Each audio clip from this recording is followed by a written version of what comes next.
Welcome, everybody, to Wrestling is Cool, the coolest wrestling podcast on the planet. We are running towards the end of the year. The time is ticking, sir, and we have seen some amazing wrestling throughout 2023, and we're going to be talking about that today. But before we go through all of that, Sancho, my co-host, how you doing? I am doing well. Thank you so much for having me, Santi. Listen, man, this is going to be a very yeet day. It's going to be yeet-tastic. Why are you such an old man about this yeetness? You need to embrace the yeet within.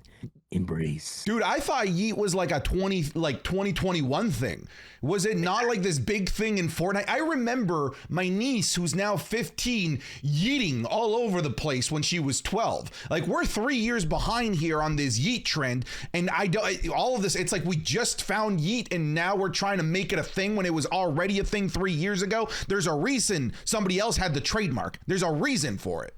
Don't worry. Soon, Jay, main event Yeetso will bring back For Sizzle. It's going to be great. They're going to put it on t-shirts everywhere. It's the WWE, Santi, but embrace the yeet. You sound like an old man. Oh, okay. Merry Yeetmas. Okay, I'm gonna add yeet to everything. Yeah. It's the most yeetful time of the year. Okay, I hate it. I'm done. I can't do this. I'm done. I have to be a grouchy old man about this. I did like the shirt though. The acknowledgement of of him losing the trademark. The yeet getting like Thanos out of existence from his shirt. No, it hurts my eyes. It is, dude. I thought it was a problem with my monitor. I think it'd be a cool shirt to own, but you're right. It was kind of jarring seeing him with it on. It's like when someone wears like a two stripy shirt and then the HD effect is just like, But you know, maybe we're just getting old. Maybe we're like, our eyes are deceiving us. Hey, it's a great time of year though. I would have to say, before we begin, both SmackDown and Raw, they brought it.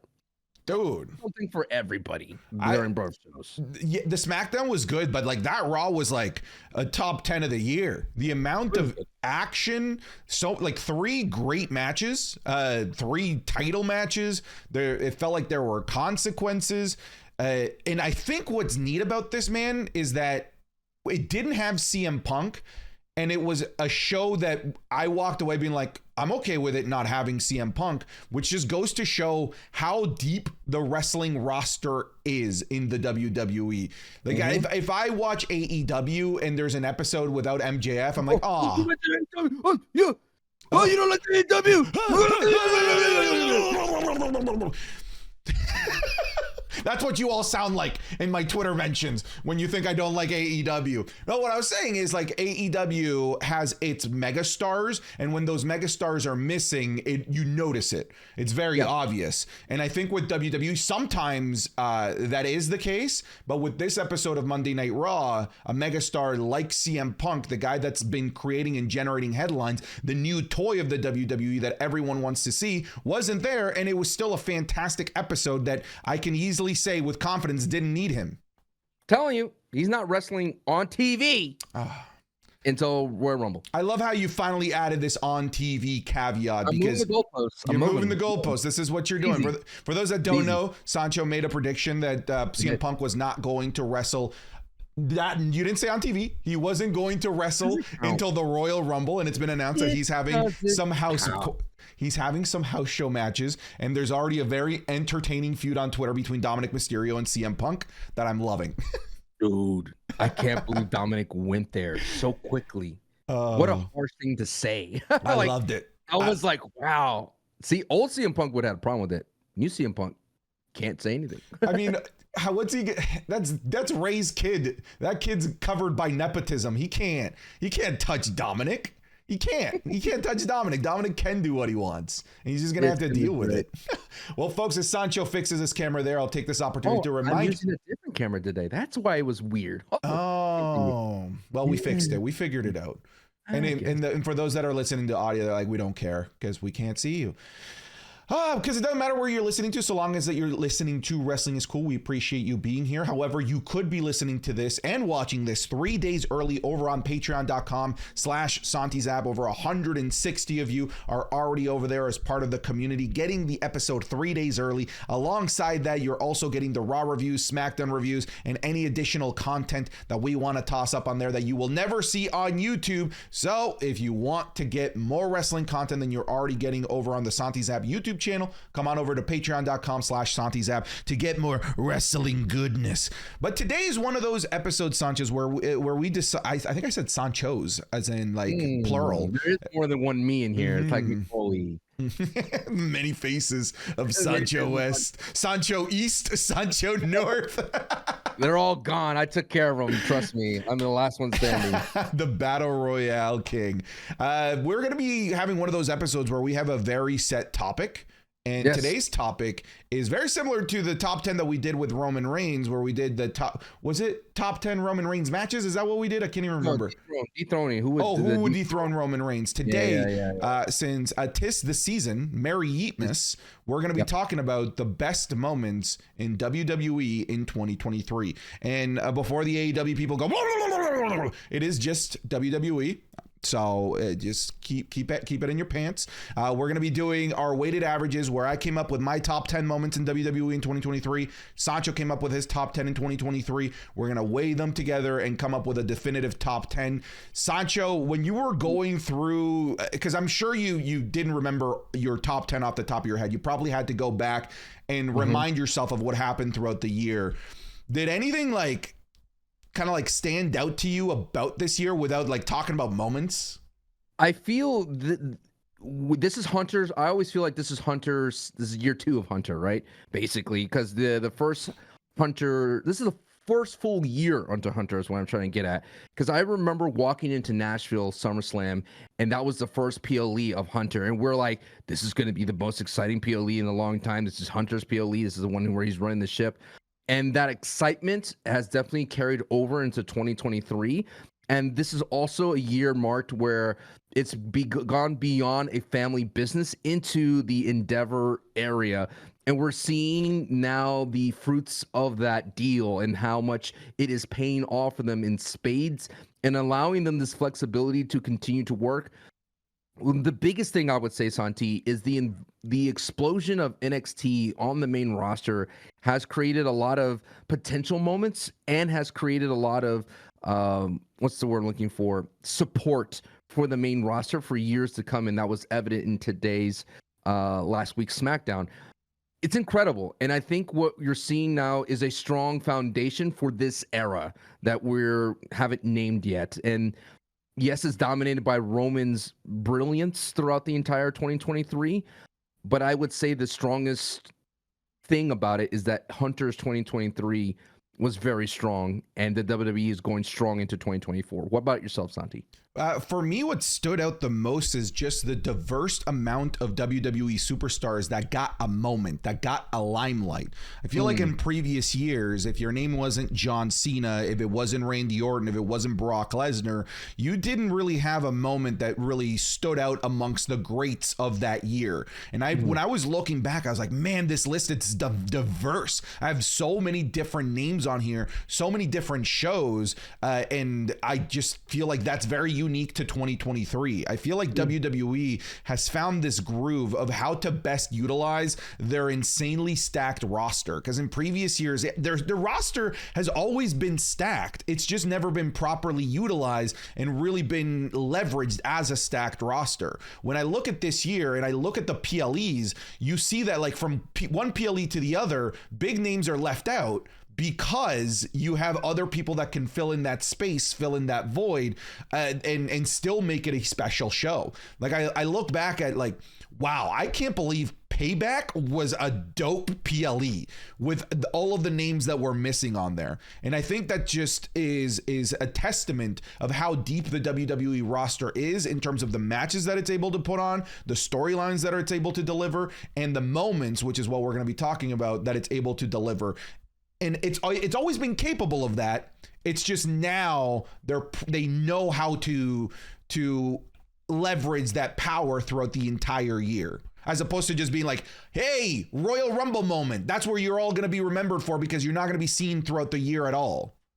You're saying they, but it's Triple H. Triple H is the one that is being able to kind of figure out this issue that the WWE was having, where Vince would only focus on one type of wrestler or one wrestler in general, where he would regulate Kofi to a Royal Rumble moment. No longer Kofi has that ability just to be pigeonholed into that. I mean, we saw Kofi Claus this past SmackDown too, which is a very memorable moment.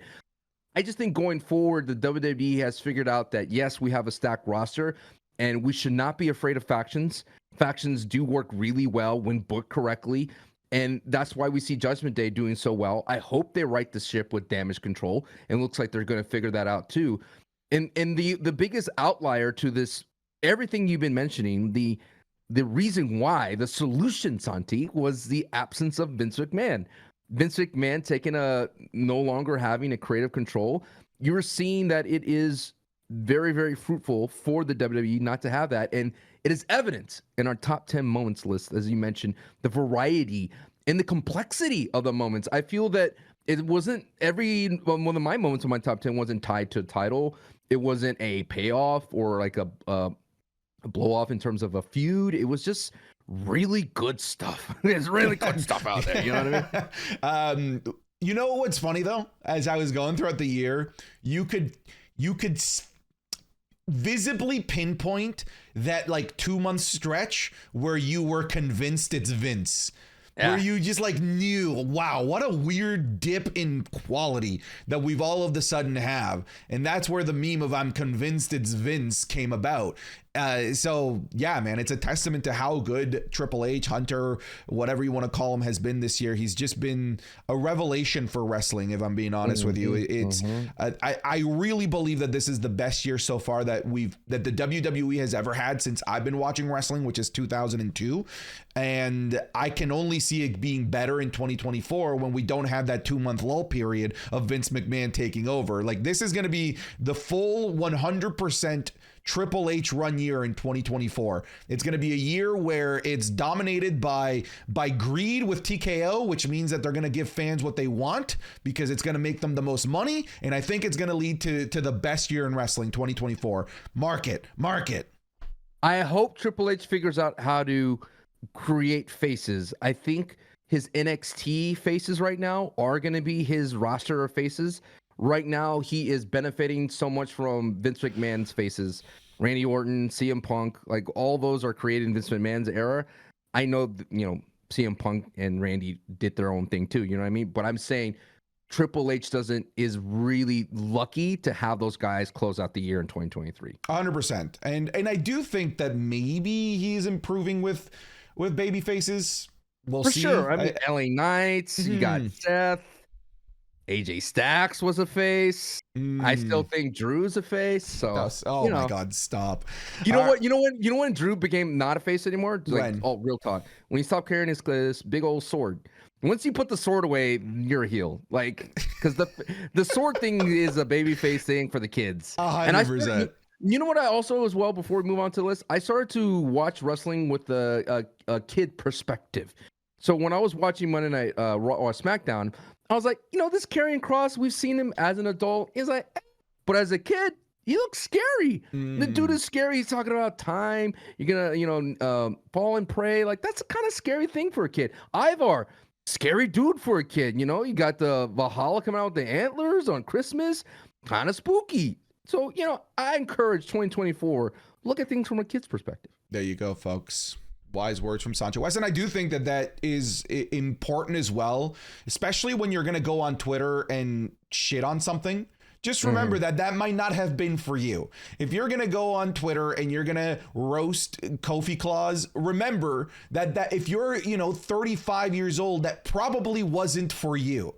If you're going to go and roast Bianca Belair because she smiles and because she's a good guy, remember that you're not her target demographic. So I think it is important that during the holiday season, we try to see different perspectives out there and make that a 2024 resolution. I think it'll make wrestling fans all the better. But let's jump into our list. Again, we did a weighted average. Santo gave me Santo. Oh my goodness. Santos Escobar here. On the brain. I'm gonna go heel on you in 2024, brother. Santo West. Sancho had his top 10. I have my top 10. We did a weighted average, and here is the definitive top 10. Now, interestingly enough, Sancho, we have enough ties where there's no honorable mentions. All of ours are actually on this list. In some way, shape, or form. Can I give an honorable mention real quick? Please go ahead. Dominic and Ray at WrestleMania. That was a really good. Dominic's entrance was solid. Ray with the chancla. Ray with that crazy spot where he literally faced forward into the bottom turnbuckle. I was there live at that Mania. Really solid. Really solid. I mean, that entire storyline was goated. Like the fact that they even kept kayfabe at the Hall of Fame ceremony with Dominic walking out. Like I'm doing a video, and this is going to come out after the video is released, but I'm doing a video of top 10 breakout stars of the year, and Dominic is like right up there. I hope LA Knight's one. Well, he might be. He is. He is. Dude, He is. He is. He is. Right. But go watch the video. But yeah, LA Knight is of course number one. That's the biggest breakout superstar of the year. Any other honorable mentions that you want to give here? That about it. I think Gunther and Miz sneaks up there really from Raw. It was really, really solid. By far, Miz's best match in a long time. Strong style Miz is interesting. I just know he can't wrestle like that forever, so it's always fun to see him do that every once in a while. And dang, dude, Gunther, the spam specialist. You know? Dude, yeah, the WWE 2K saving 5 finishers to beat your opponent. What a great match, though. For me, an honorable mention, funny enough, we just mentioned him, Santos Escobar's heel turn, I thought was very, very well executed. I really liked it. And hang on. We do have an honorable mention. Wait, do we? Okay. Hang on. Math is not easy for Santi sometimes. Yeah, shoot. I think I accidentally left it off this list here. But I was going to say Trish Stratus and Becky Lynch just absolutely tearing it up after many people in the community said that this match was going to suck, myself included. Many people said that, you know, the matches leading up to it were weak. Now you add a cage and it's going to limit them. It's going to be the worst match of the night. And it ended up being a match of the year contender. Women's wrestling, although some people believe that it didn't have like the heights that it did back in 2019. I feel like it was very consistent from beginning to end in terms of how well they were booked, how strong they looked, and how diverse the main event scene was for the women's division, but also how slowly robust it's becoming in the mid card as well. Because in the women's division, it was main eventer, jobber. Like there was no in between. Now in the in between, we have the Chelsea Greens of the world. Sonya Deville was doing a really good job in there. KC2, we have Natalia in there cooking, having some decent matches. And what's nice is that now even the women's division at any moment can be like, hey, Zoe Stark, you're in there in the middle. Let's bring you up for a main event program. And that's a formula that worked for the men for a very, very long time that I'm happy to see being applied to the women now. Yeah, the women also closed out a lot of Monday Night Raws as well. Main evented a lot of big moments. And at the same time, back in the day, they used to just put all the women in like 4v4 tag matches all the time. And that was it. That was their time to shine.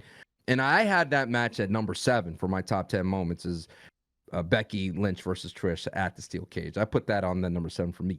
All right, well, let's go into number 10. Fellas, the holidays are here. I'm already in the mood. I'm wearing my Jingle Bell rock shirt, and it's going to be bustling. It's going to be busy, and you can't forget to eat healthy. And for that, I've got the perfect sponsor for today's video, Factor. Factor is America's #1 ready-to-eat meal delivery service. Factor is going to make sure that you're eating well for breakfast, lunch, and dinner with chef-prepared, dietitian-approved, straight-to-your-door meals. With Factor meals being delivered right to your door, you're going to be saving a tremendous amount of time because you won't have to do any grocery shopping. You won't have to do any meal prepping. You won't have to stress out about what to make. It's just coming directly to your door based on your preferences and what you want to eat that week. And Factor offers a variety of different meals to fit different types of diets. If you're being calorie conscious, you could look at their Calorie Smart options, which are meals that are 550 calories or less. If you want lots of protein, you could look at their Protein Plus, which comes with meals with 30 plus grams of protein. They got keto options, vegan options, veggie options, you name it. So this December, get Factor and enjoy some fresh, tasty, delicious meals that are conveniently delivered right to your door. Just simply pick the meals that you want, wait for them to be conveniently delivered to your door, toss them in the microwave, and within 2 minutes, you're eating a nice, healthy meal with no hassle or prep. So head on over to factormeals.com/Santi50 and use code Santi50 to get 50% off. That's code Santi50 at Factor factormeals.com/Santi50 to get 50% off. That's a pretty wicked deal, y'all, so go check it out. Now back to the video.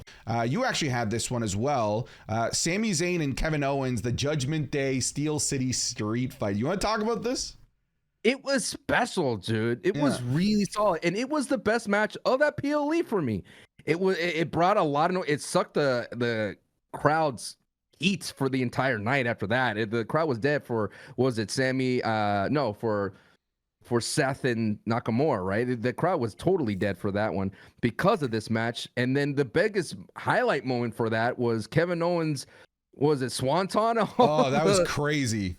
On Dom, oh, that was really good. Got a couple little comedic things with the hockey moment and whatnot, but this was good for Sammy and Kevin, and it showed that Judgment Day could beat a team. And I remember Sammy had a hero spot in it too, where he just took on Judgment Day by himself, and he took on Finn Balor. You think he was going to win, but this was great for Judgment Day because this was at that moment where Judgment Day was losing almost every single match, and this is where they finally turned the tide and they started winning. What do you like about this one? Well, I like the end result, which is kind of what you're alluding to there. I do think that this is the beginning of like Judgment Day opening up every episode of Monday Night Raw for the next 3 months. I do think that it cemented them as main event players instead of a joke, because they went that entire summer of getting clowned by Seth Rollins. What's that? And the briefcase. And the briefcase. Oh yeah, the Three Stooges act that they had. But the match itself, like, Sancho, I'm usually not a fan of what I call overbooked messes. This is the best type of overbooked mess that you can have. Yes. Do I hate it when Roman matches turn into 3v1s because they always do inevitably? Yes. Was I okay with this turning into a 5v2? Yes, I was, because it was fun and acknowledged the craziness of it. Sami Zayn and Kevin Owens putting on the Pittsburgh Penguins outfits, coming out with hockey sticks. That was cool. The Swanton, as you said, Rhea Ripley being a badass in there. Some of my favorite spot was Finn Balor being put a garbage can over his head and then being beaten with kendo sticks. It reminded me of Shaun of the Dead when they're beating the zombie with the pool cue. I thought that was fantastic. I think this match should have closed out the show. And because you're right, it did kind of kill the crowd. But to me, like, why it ended up being special, aside from it being great in the moment, was the setup of the Judgment Day in the main event scene for the rest of Monday Night Raw, or for the rest of the year's Monday Night Raws, I should say. Now, I'm realizing that was an honorable mention. Jesus. Hang on, 1, 2, 3, 4, 5, 6, 7, 8, 9, 10. Okay, this is our first 10. Like as bad as me during the new he order. Yeah. This is our actual number 10. This is our actual number 10. At number 10, you didn't have this on this list, but I did. I have CM Punk and Seth Rollins finally face off. It's a recent one, but it's a goodie. That promo is going to go down as probably the best promo of the year, one of the best promos of the year. It's going to set up one of the greatest feuds, at the very least on paper, of all of 2024. CM Punk was like the Logan of the two, like the grizzled veteran. We had Seth Rollins being like the defender, waving the flag for WWE. I do love the fact that there is a storyline being presented to us of CM Punk departing. I like the fact that he isn't just being received with open arms by the roster, and that he's going to have to go through trials and tribulations to earn that love and adoration and respect back again, not just from obviously the locker room, but there's going to be a subset of fans that see it that way, which is why in that promo he apologized to that subset of fans, which really warmed my heart. I really love the fact that he apologized, even though I think it's going to end up being a ruse. Still, I loved it from beginning to end. I thought that they really pulled at the correct heartstrings. I think it got physically uncomfortable when they were both out there staring at each other for a minute and a half. And I'm just watching this, and I just felt like I had this knot in my stomach. Like, where could this possibly go? I didn't think that this was possible 4 months ago, and here we are. So to me, that's one of the moments of the year. What did this moment mean to you? It was great. My only problem with this moment is the aftermath and last week's Raw. I'm like, perfect. Seth finally has something to latch onto, and I froze. Oh no. Yeah, you're good. You're good. Oh, yeah, we're good. So latch onto, and I'm like, fantastic.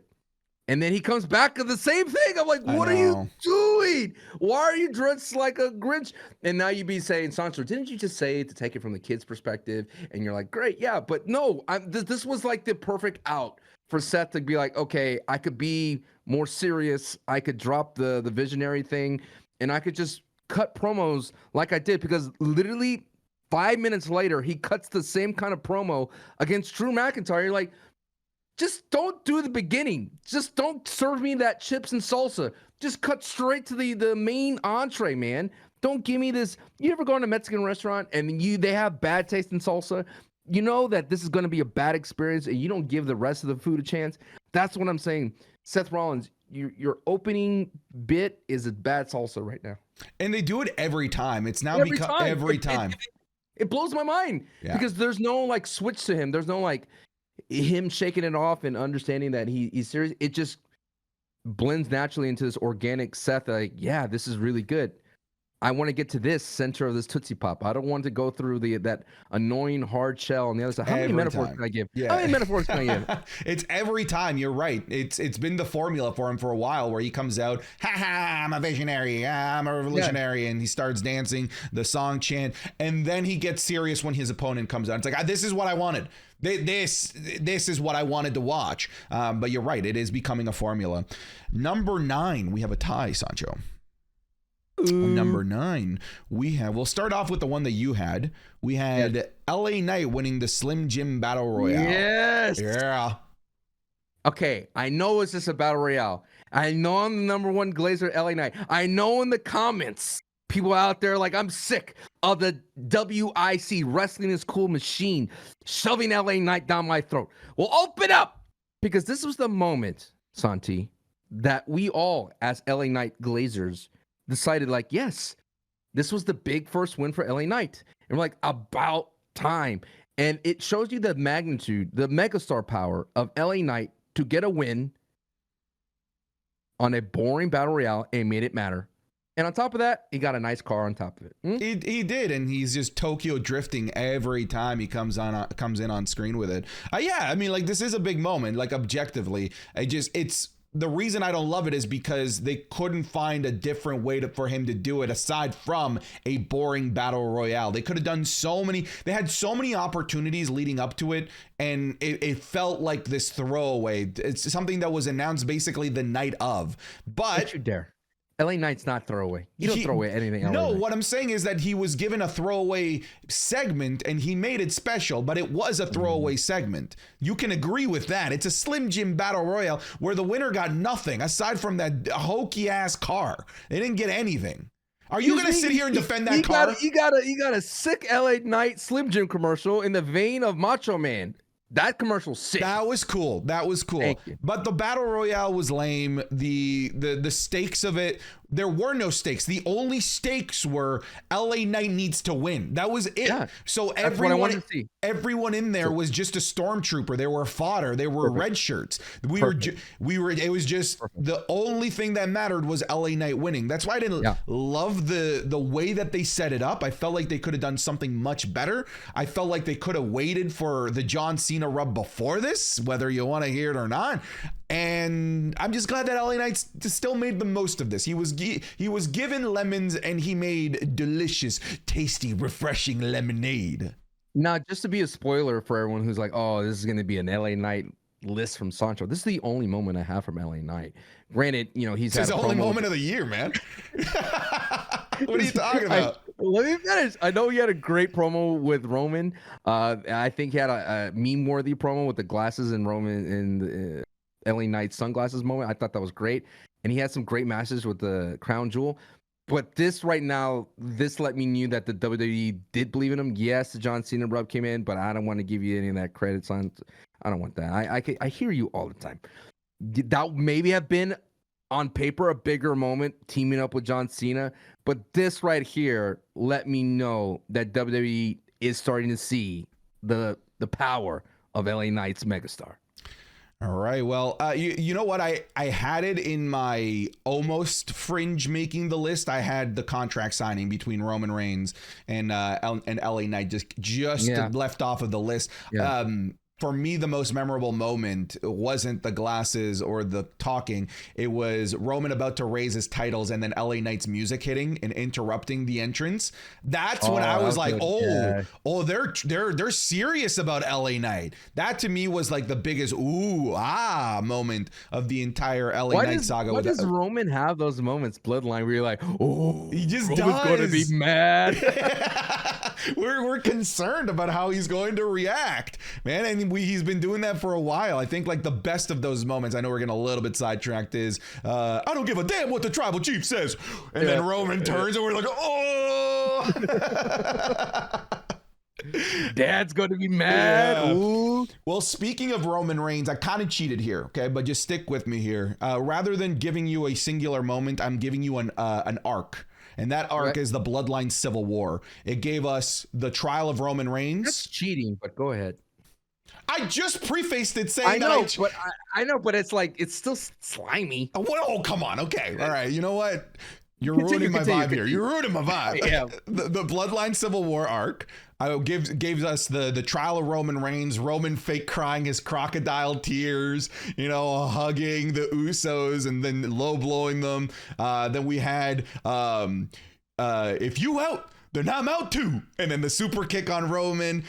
We had the Money in the Bank match where Jay pinned Roman. Like, there's just so many cool moments. To me, that is like right now the canonical ending of the Bloodline storyline, because I think everything that happened there afterwards has either been significantly worse or has not really touched the Bloodline storyline per se. I thought the Bloodline Civil War, which I'm still waiting for my royalty check because I called it that before the WWE did, and I called this story arc before WrestleMania, which is why I was telling you bums that Roman needed to win at WrestleMania, because we still needed to tell the story of the destruction of the Bloodline and the Bloodline Civil War, and it gave us so many cool moments. The only downside is that the trial of Roman Reigns went on for so long that it delayed Carlito's return for like 4 months, because he was supposed to return that night at Madison Square Garden.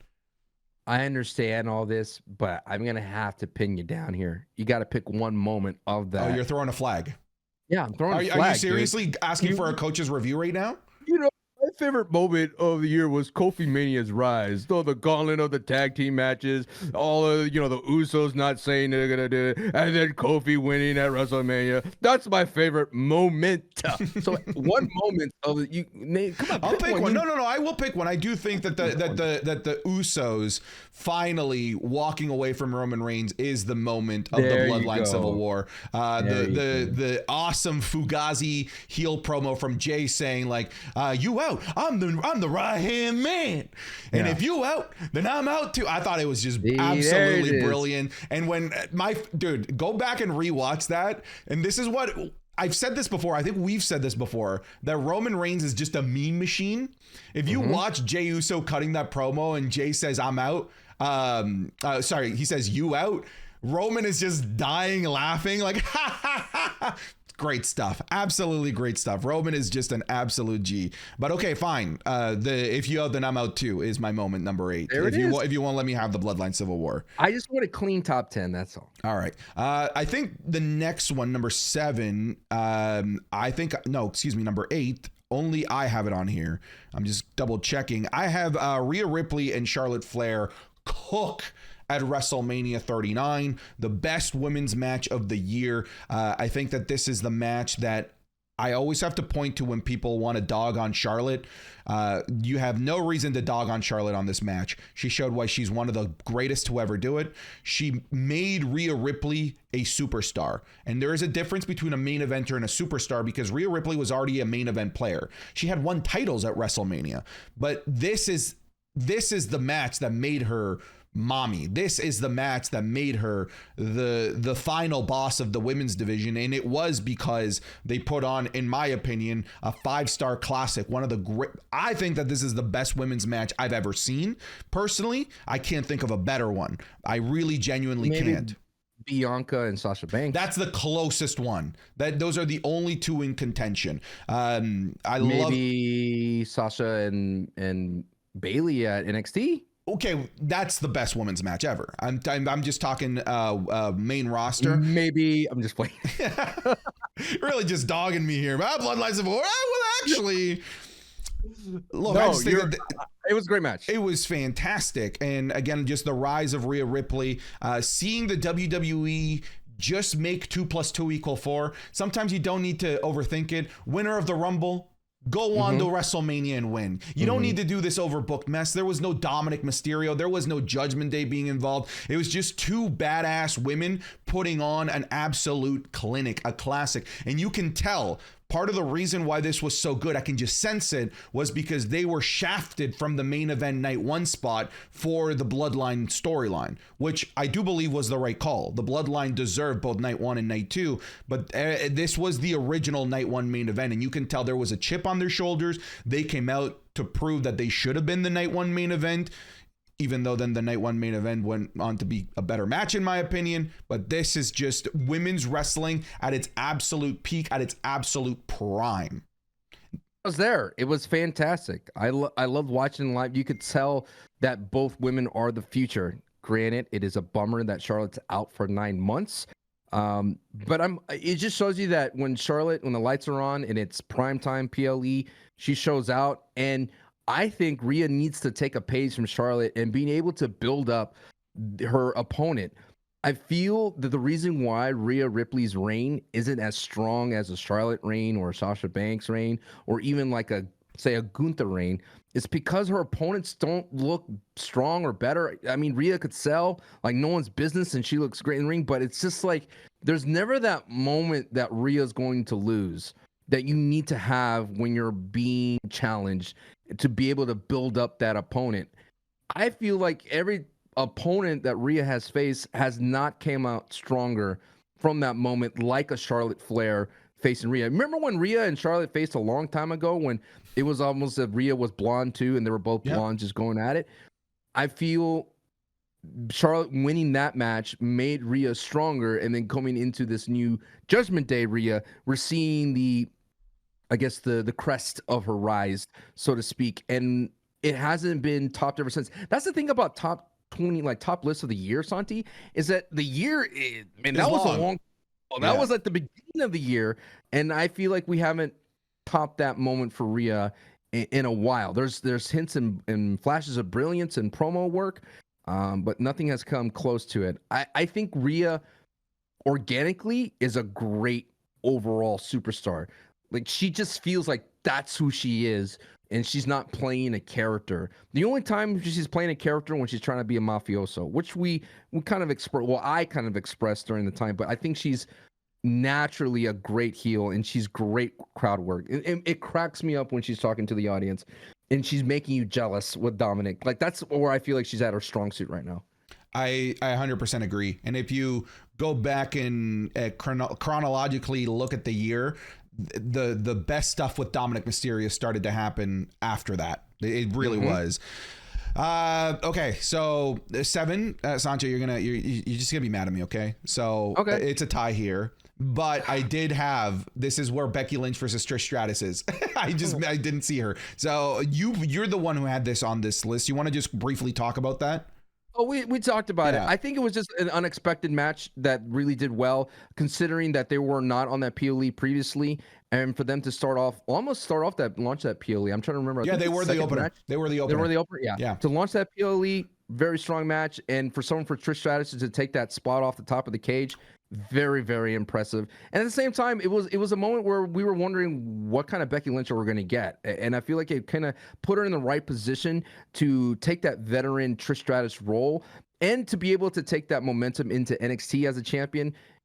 And at the same time, I feel like this was the most justified side quest that Becky Lynch has done all year.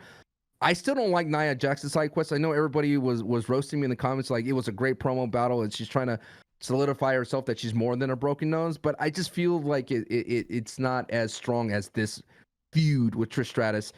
And the only negative side about it is that Zoe Stark didn't launch her in any way that we all thought it would.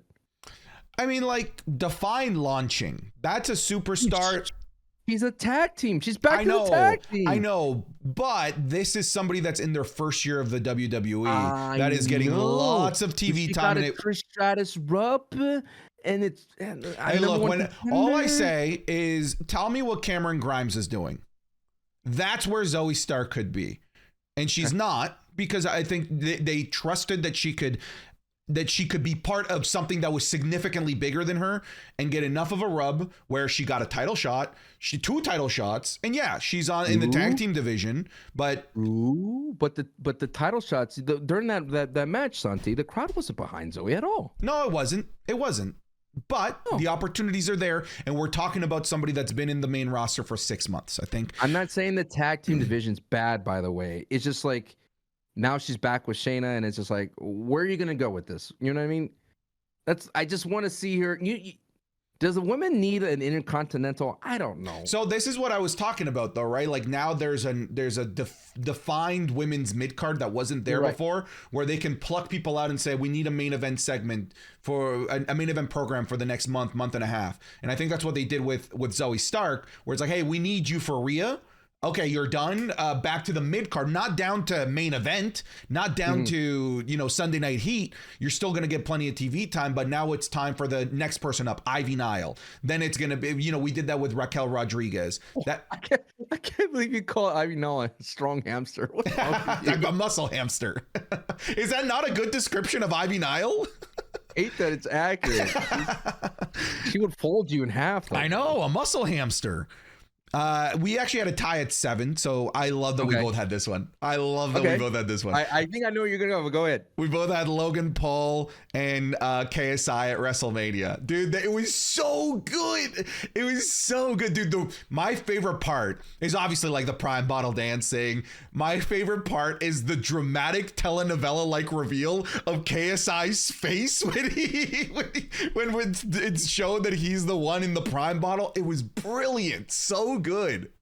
I feel this is like the modern day celebrity type of reveal that we had. I was at WrestleMania day 1 and day 2. I was chilling in the box seat with the Kind of Funny crew and having a great time. Sorry, Sancho West. Yes. For those of you playing at home, the drinking game of drink every time Sancho brags about him being at WrestleMania, I think you're at shot 4 or 5.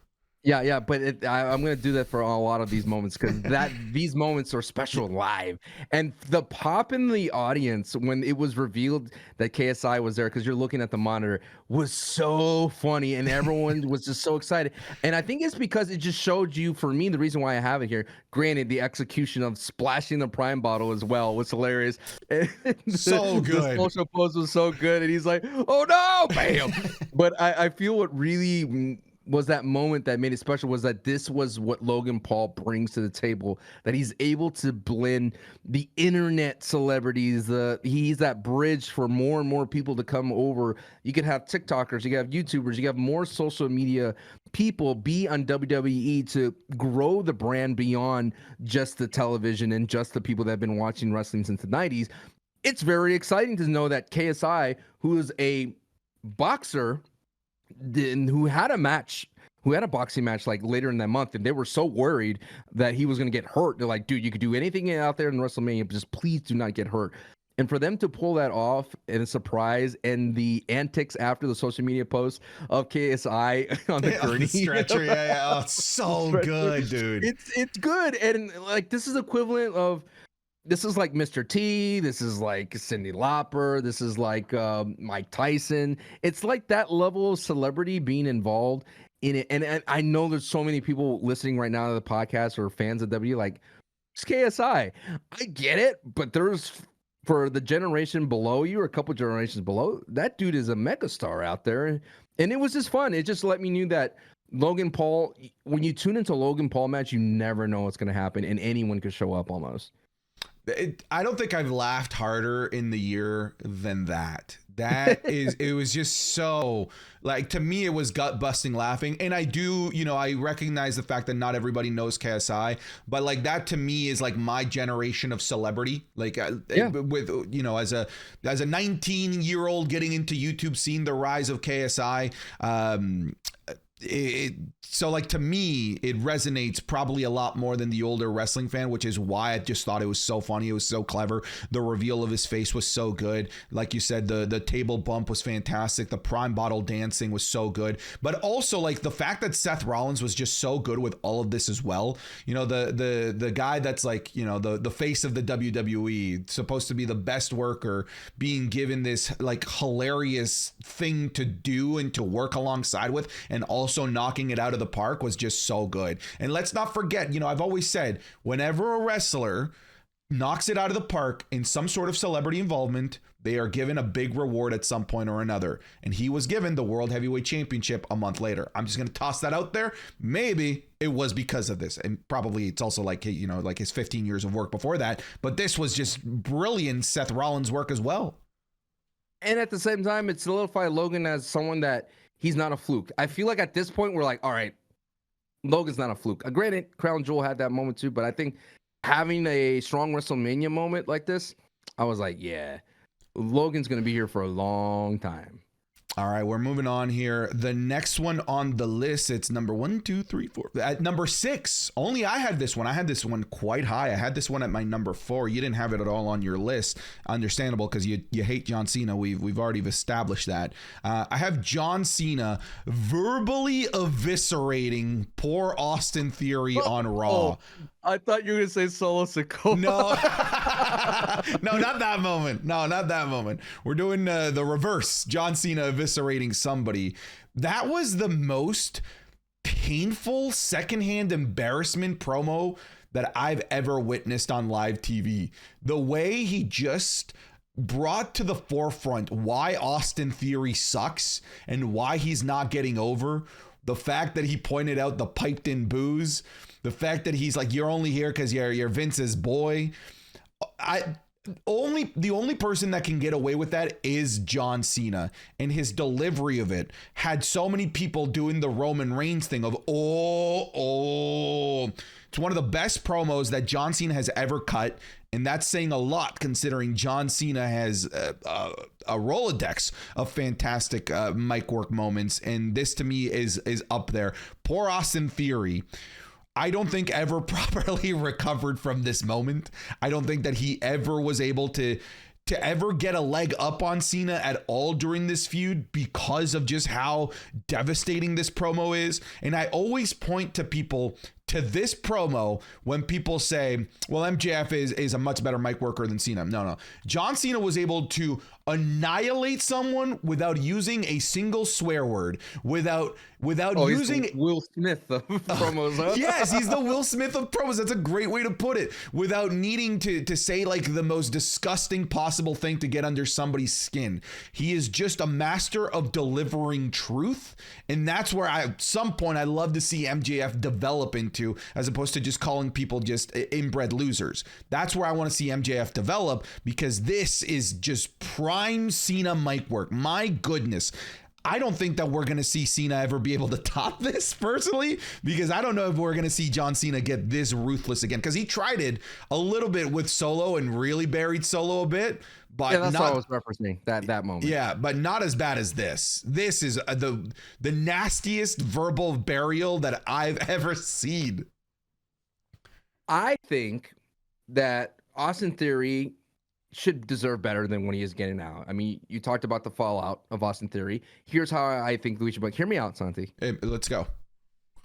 Grayson Waller and Austin Theory remain in tag team together, but what they try to do is become a Logan fanboy, like a Maverick. They try to join his posse, and Logan accepts them as part of his posse. Where I've seen little hints of that of Logan running around with him. So this is how you get Austin Theory and Grayson Waller back out of these heel stooge roles. They roll with Logan for a long time. They're become his henchmen and whatnot. They do all these kinds of things. They're appearing in random social poses. They go on impulsive and whatnot, yada, yada, yada. But then Logan kicks them out and becomes like the ultimate heel. And he's like, you guys were never on my level. You guys are just stupid idiots, da, da, da, da, da. And they get the sympathy from the audience. And Austin Theory and Grayson Waller are finally faces again. Oh, so like you want to give them the Sammy Uso treatment, kind of, sorta, but not so much like in the ring, more on the social media, like really roast them in social media and embarrass them. Because Logan's really good at doing that. And if you got to create sympathy for these guys, because right now they're just jobbing out to anybody that needs to move on in the tournament. And they need to, like a celebrity, like The Rock comes back, send out Austin Theory and Grayson Waller. They deserve more. I think, one, if you look at the past SmackDown, Grayson Waller looks great. He's getting cut. He's looking good. And Austin Theory had a great match with KO. I'm just saying, Austin Theory and Grayson Waller, they deserve better. I do have one thing that we need to talk about as an honorable mention. You mentioned his name there, and neither of us had him on this list. The return of The Rock. I feel like it could have been one of those that, depending on how things went, it could have been number one. But the way that the things ended up going, it was just like you just sort of showed up and said hi. Because it was more for The Rock. It was more for The Rock and less for the WWE. The Rock didn't push anything forward. He didn't put anyone over. It's just him for showing up because he was in town. It was like, you coming over for your mom's and you're eating all the food and you're leaving. That's what he did. And at the same time, I feel like The Rock telling people that what the WrestleMania match was supposed to be is putting more spotlight on him. I get it. That's what The Rock does, and that's what makes him the great one, right?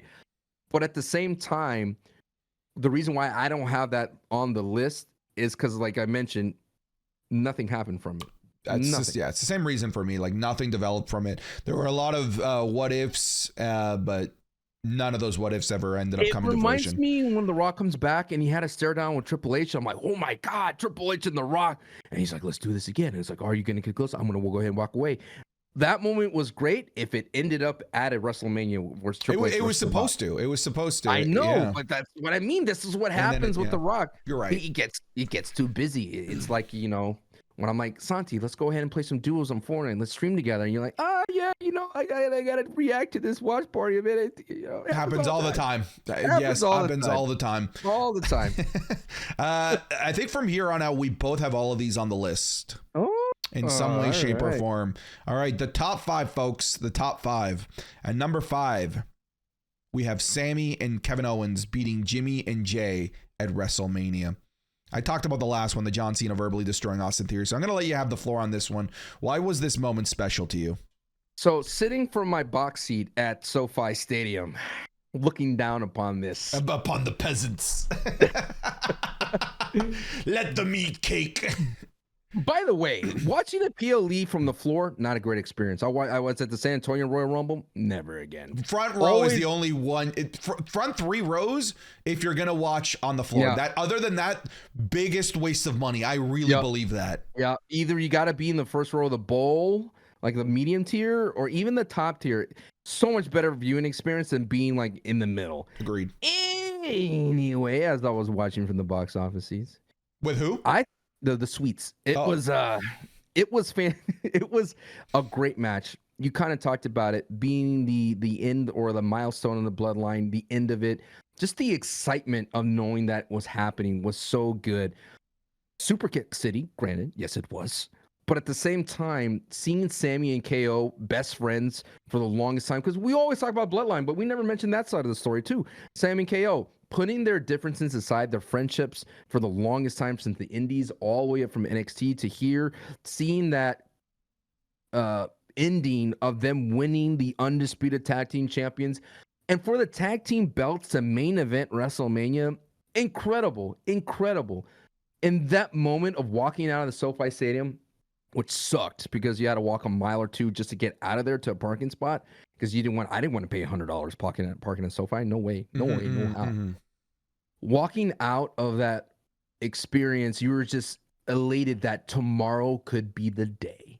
Tomorrow could be the day that Cody wins and finishes the story and completely ends the Bloodline, because it was the chink in the armor that we finally get to see that the Bloodline is weak. And would the Usos show up and help Roman if they've been defeated? Would Roman accept them without having the belts? There was so many of that going forward after that day, and that's why I put it in at what did I have it at? I think I had it at a decent spot. Let me look that up while you ooze about it. So this to me is the best match of the year, through and I did through. have it at 5. Yeah, this to me was the best match of the year. It was nice to have a Bloodline match that wasn't overbooked, that didn't have people getting involved. It was just two fantastic tag teams putting on a 30+ minute absolute classic on the night one main event. The fact, to me, at WrestleMania at least, this felt like the culmination of the Bloodline storyline that led up to that moment, because the Roman Cody match wasn't part of that narrative that we had been drip feeding for the better part of about 8 months up until this point. So to me, that was the climax of that moment of the Bloodline storyline at that moment in time. I think this match solidified and reminded to the world that the Usos really are the greatest tag team to ever do this. I think this was we already had it, but this was the reminder that Sami Zayn and Kevin Owens are top tier main event players that are here to stay.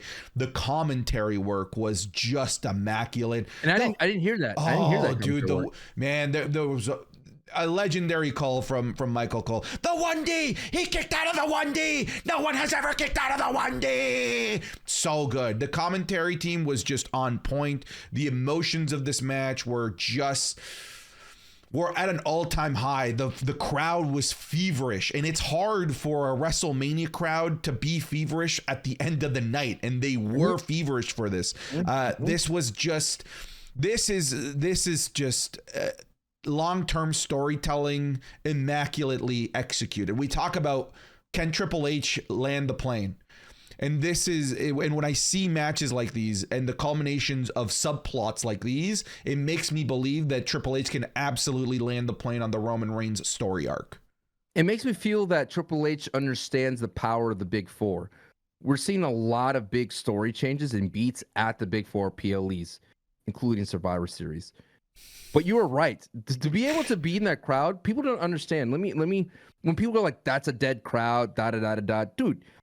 Dealing with traffic, walking to the arena, being in lines all day, being in the sun all day for some of these people, dealing with just the amount of energy expended in your favorite earlier in the matches, and then you're like in hour 3 or 4 by the time it gets to the main event, and you might be gassed. And that's why I like that they made day 1 and day 2 WrestleMania. But we'll talk about it again when switching over, like going back to day 2. Just as exhausting, more exhausting, you would say. And there's a moment that you're like, dude, I've been here at this stadium for like 7 hours total of my life. And you could feel that. And no matter, there's nothing as great as the ring, and you're missing commentary as well. So there's a little bit less of that excitement. And you may be distracted by the silliness in the suite that you're in, or in the crowd that you're in. But it's really with all tough. the lobsters that we have to eat in the suite. Oh, all of this gourmet food. It's so difficult to pay attention. All the maids blocking my view as they present me with my drinks. The people blocking my view as they're feeding me grapes. No, I'm just trying to put you in the perspective of at the same time. I went to SummerSlam at the same. It was tough, dude, to get to that stadium and walk around and find your seats. And so, if you're there, that they're, and you're right, for them to have that much excitement. We were on the edge of our seat. Like, I remember talking to people that don't watch wrestling. Like, this is the one. You always, when you're the one that's a fan and you go with people that are non-fans, you're like, all right, this is the match you need to pay attention to. Let me break this down to you real quickly. And the WWE does a great way with their vignettes to set the story for anyone who doesn't watch. Like, this is what's been happening. This is why you should watch. And here we go. I love it. Love that match. And just everything about it was so good. At number 4, we had different worded answers, but I decided to put them together. Okay. So we can just talk about the whole thing. Sure. You had worded this as Roman Reigns retaining at WrestleMania. I had just Roman Reigns at WrestleMania, because I was more so talking about that grandiose final boss Ganondorf-like entrance, his aura, and him retaining, still being the tribal chief. So I'm just going to put it all together here as Roman retaining at WrestleMania. I'll start off this one. Where'd you have it on your list? What number? I had it pretty high. Let me just double check. I had it at 5. I had mine at 3. Okay. So that entrance to me is an all-timer.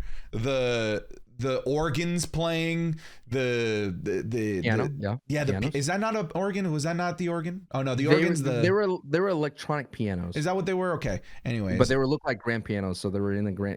Anyways, thank you, musical genius. The organ Sancho. is the pipes and stuff, bro. The interstellar thing. Maybe it's not the Streisand effect. It's the one effect where I'm remembering the Mandela effect. I'm Mandela affecting myself, and because I'm just remembering this like super grandioseness. I'm remembering just gold everywhere. There were like 7 pianos on this stage, and by the way, great stage. Oh, beautiful Best stage. PLE stage, the Hollywood vibe. I love it. So good, man. And when that music hit, and you're like, oh, it's the final boss is walking out. It literally felt like you have been playing this RPG for the better part of 100 hours. Yeah. Like, it was Bloodborne. It was a Soulsborne entrance. I saw a couple memes of Roman coming out and then the boss's health filling up. I saw a couple of those. Like, that's what the vibes. That's how good WWE had built Roman Reigns up to this point. The fact that he really felt like the final boss of the WWE, and you had the perfect playable character in Cody Rhodes as well. I love gaming, which is why I'm making these gaming references, but that entrance just felt so special to me. I had goosebumps throughout the entire thing. Paul Heyman doing his little prayer to the tribal chief, just always being so good. I didn't love the match. I really didn't. But I do think it was the right call to have Roman Reigns win. I was screaming it from the top of the mountains that there's still too much story to tell to just have Roman lose his title. Well, like, you could have just told, like, the Bloodline could have broken up after they all lost their titles. No. Because you don't have a tribal chief if you don't have him as the champion. You needed to have him as the champion out once the smoke settled, and the Usos without the championship to really tell this story. What happened afterwards, I think, was fantastic. I didn't think the match was great. What did you think of this match and the overall feeling of Roman Reigns at WrestleMania?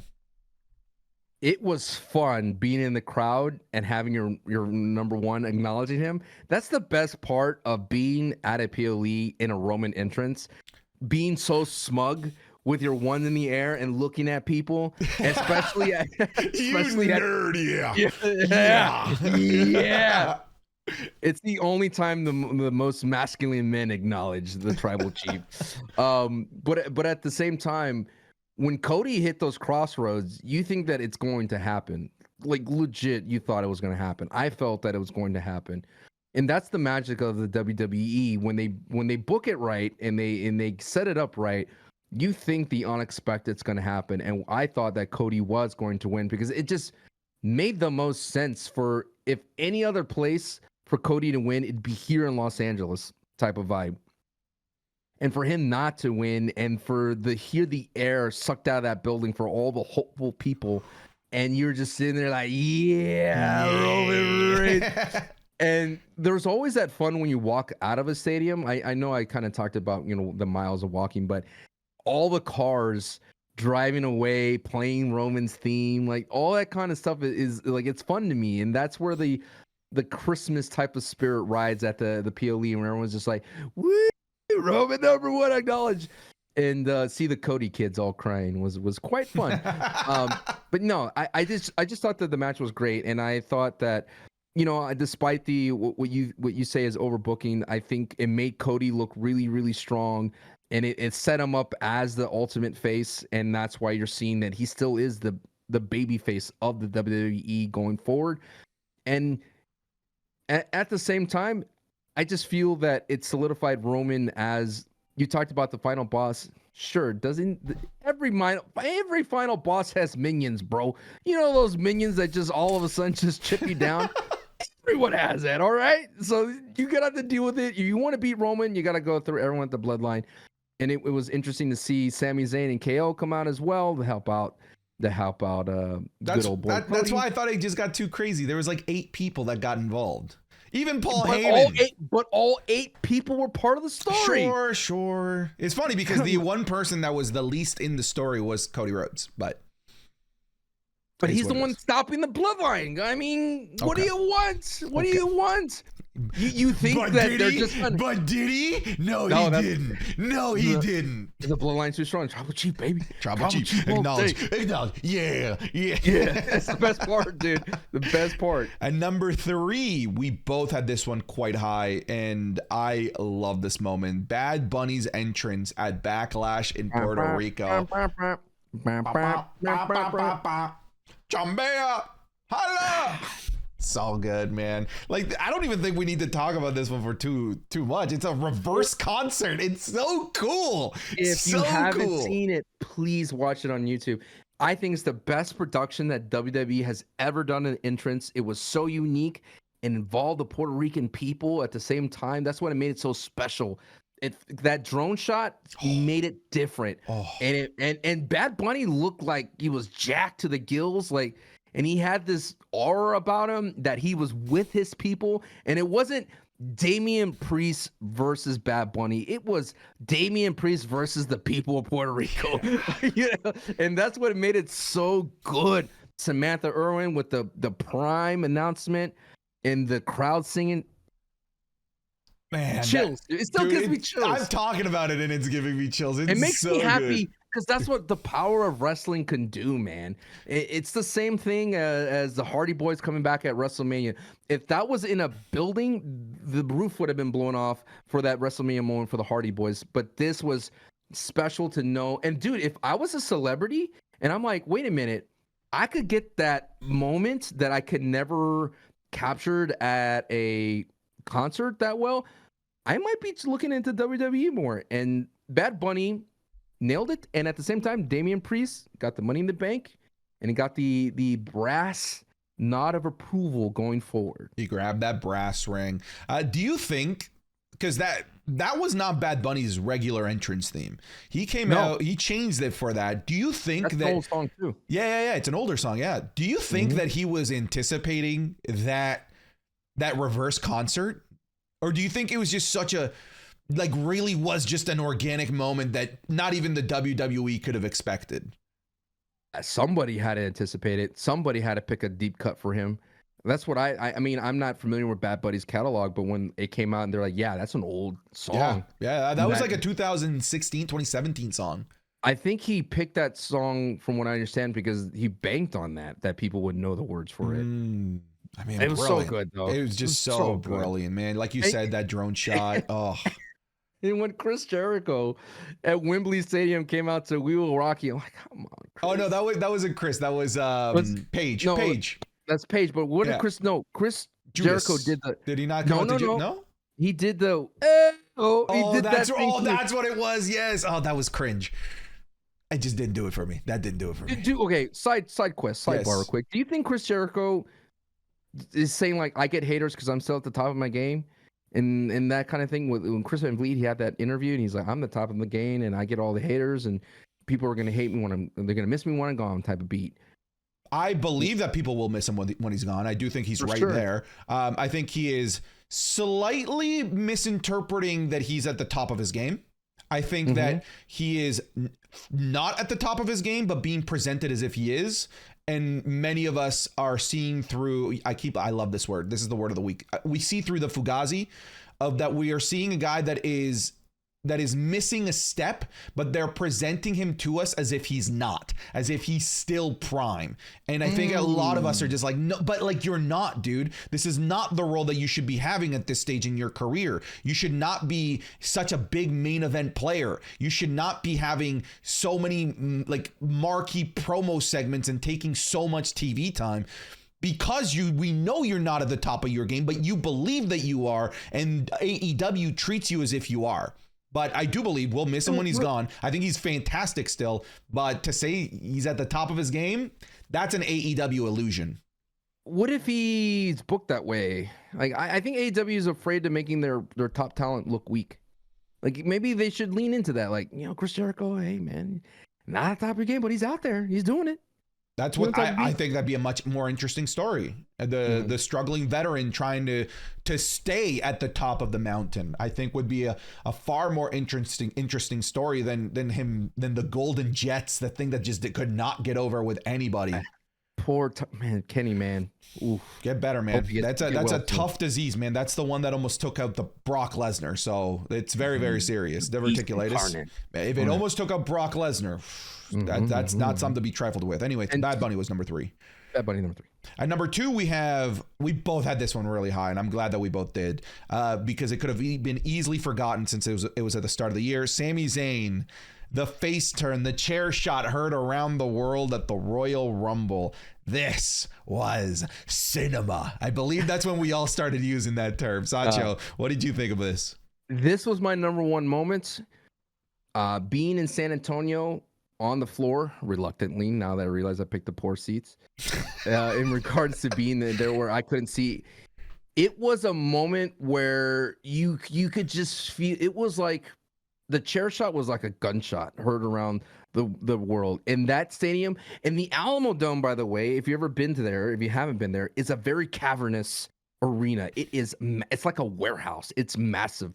The ceiling in that is so high, and that pop to be in that moment was so bone chilling, tingly, and it was so good, and it was executed really well from where I was sitting at.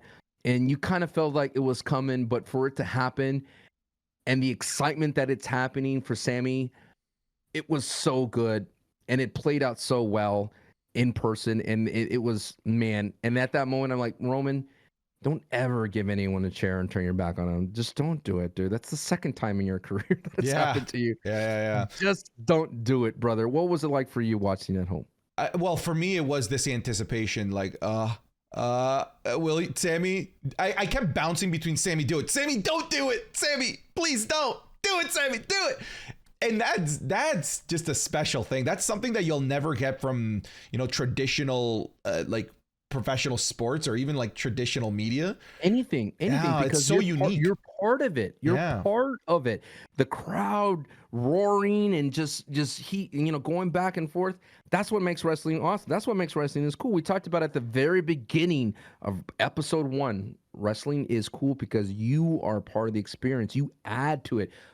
My scream is in that moment forever. It's part of that. Your reaction is in the lexicon of the WWE forever, dude. And the immaculate build up to that moment, that to me, in the years that I've watched WWE, I hadn't seen something like that where WWE had not been forced to build to a moment, because I feel like the Daniel Bryan, the crowd kind of forced their hand. Same with Kofi Mania. This was like straight up by the book, corporately written, the rise of Sami Zayn, and it was just so perfectly well written all the way from early in the summer in 2022 in the slow rise to the he's not feeling very oozy to the War Games match to the Sami Uso stuff to the trial of Sami Zayn. It was just so fantastic. It was one of the best executed, just singular moments in the WWE, like of all time, frankly. Main event match kind of sucked, but this was just so good. That segment was fantastic. Sammy, there's a lot of people. Well, I could relate to what Sammy's went through during that time. You trying to fit in, you're trying to be a part of the boys. You want to be accepted. You take a lot of trash and you just take it and you take it, and he took it for a year. And you're at the blunting of jokes and whatnot, and you're cracking jokes. You're trying to be the funny guy to be within the cool crew. And for him to stand up to the bully, granted, it was a cheap shot, but still, to stand up to the bully when he was outnumbered, to do the right thing to save his friend Kevin Owens at that moment, that is what makes wrestling. You talked about Simina, because it's that moment. Try one more time. One more time. You said it wrong again. You said it wrong again. Simina. Cinema. There you go. It's because of Luigi says it in the Super Mario Brothers. He's like, that is cinema.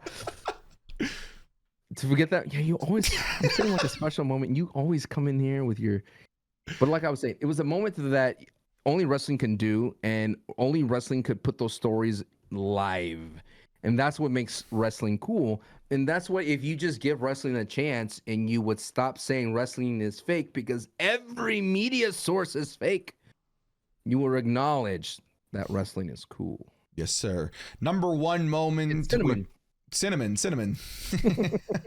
My favorite part is that, cinnamon. Wait, no. Let me try again. Cinnamon. Oh, Sancho. Hilarious, Auntie. Oh, man. Yeah. You're just getting me back for my typing. I'm getting you back for all the flexing of you being in a box. In the suite. Quick story. It's because I know people that are connected, and I'm very thankful for that. They were like, "Hey, dude, $400, you get to be in the suite for 2 nights." I'm like, done deal. But if you, I would say, if you want to do that, that's the best way to watch a PLE, is at a suite. You could come and go as you please. You have a bathroom. It's fantastic. And you just pool together a group of, like, we had like 40 people in there. So that's what I would, like 30. I would do it that way. I'm thankful for that. I know Greg Miller, the WWE superstar. WWE superstar Greg Miller. Game over, Greggy. Game over, Greggy. Number 1. CM Punk returning at Survivor Series. It wasn't your number 1. I think it was your number 2. It was my number 1, but just weighted averages had this as our number 1 moment of the year. And I don't think that's a surprise. I think a good chunk of people, if they were to do this type of list, would probably have this as the number 1 spot. The return of CM Punk is monumental. It is something that I never thought was possible. I've said this analogy a million times in my videos, and I get roasted for it with how much I say it, but I don't believe that the bridge was burned. I believe that the bridge was nuclearly annihilated. I really believe that it was impossible for the WWE and CM Punk to ever come back together, and it was a perfect storm. The perfect storm of CM Punk being fired from AEW, the perfect storm of WWE getting rid of Vince McMahon, the perfect storm of TKO already having a previous positive working relationship with CM Punk and the UFC. It was the perfect storm of, as it just so happens, CM Punk most likely had his non-compete clause end close to Survivor Series, which just so happens to be in Chicago. It was just too perfect. It was Simonin. It was just too perfect of a sequence of events for this to not be such a, like, the moment that it ended up being. It was perfection. It was perfect right down to the last minute detail, Sancho. All right, Homelander, relax. Yes, I agree. For being last minute, for no one having a clue, for being secreted, no leaks, nothing. No, like, oh, CM Punk was spotted outside of the arena, or CM Punk was at a deli, and all of a sudden we have CM Punk. It was executed to perfection, like you mentioned, and at the same time, let's just be real. Our best episodes of Wrestling is Cool, the ones that are hot, is the ones with CM Punk in the thumbnail, CM Punk in the title. I mean, people want to see CM Punk, and the WWE did it. They got the deal done. That's why he's sitting on top of the new Heat order. Just to put it out there on the list, that the only thing I didn't have here that we did not have on my list is Rhea Ripley winning the Rumble. It was awesome. Just to come in at number 1, going in all the way to the end. Awesome.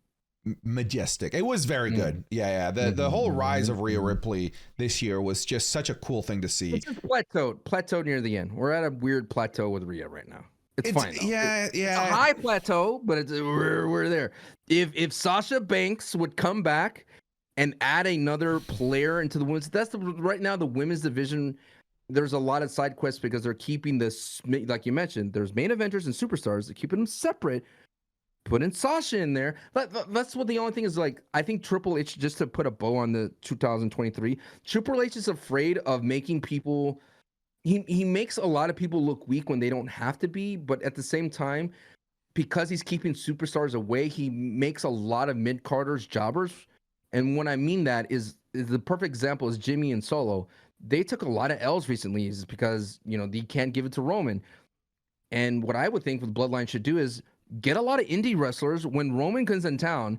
Put them all in the bloodline, like they're his minions, and have them take the L's. Have them be the ones that are getting beaten up, not Solo and Jimmy. You got to protect more Solo and Jimmy to make the bloodline stronger. Because right now, that's what makes the bloodline not as strong as it used to be. Because it's not as the Usos and Solo, and they're the ones running the yard. Right now, it's just Jimmy and Solo just running around being goofballs. Yeah, they're cartoon characters. They're cartoon characters. That's right. So just hire security indie guard type dudes to just be Roman's fodder, and then have him send them out and have the faces beat them up, and not the bloodline. They got to be untouchables, dude. You can't have your wise guys, you made guys, be the ones taking hits out there. You know what? I think that they've done such a poor job with Solo and Jimmy, like you said, making them into cartoon characters and making them into just the goons, that I just don't think that they trust them to be the heel main event scene or carry the heel main event scene on SmackDown by themselves when Roman isn't there, which is why I think they turned AJ Styles heel,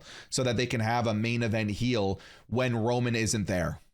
You think AJ Stacks is the bloodlines like a mercenary type vibe? I mean, no, I don't think so. Hey, black pants. Black pants. That should have been the dead giveaway. It should have been the dead giveaway.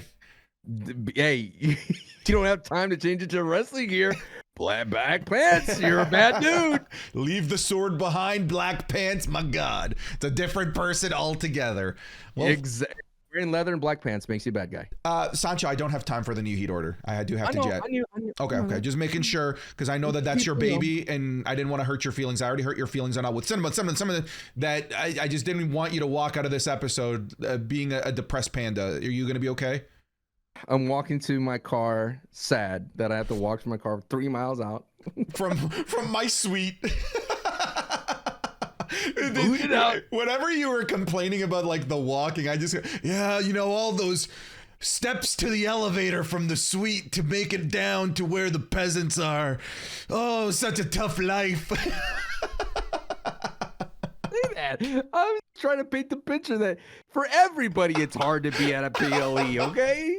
Folks, thank you so much for listening to this episode of Wrestling is Cool. Make sure to check us out on Patreon if you want to get these episodes early. Sancho, what are you working on these days? The same thing. Just come on by the lives. It's the end of the holiday spirit.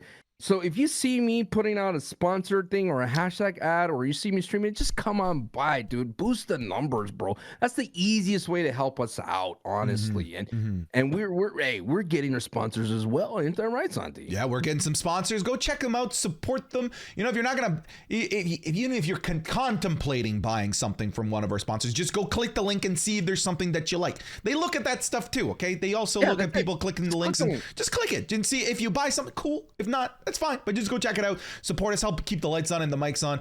Same with me. Twitch.tv/SantiZap is where you can find me. If you want that extra content, the Raw reviews and SmackDown reviews, again, patreon.com/SantiZap. Sancho, thank you so much for joining me on this Merry Yeetmas episode of Wrestling is Cool. Have a wonderful time, everybody. Take care and Merry Yeetmas. Jimmy's gonna bring back the dab. Stop.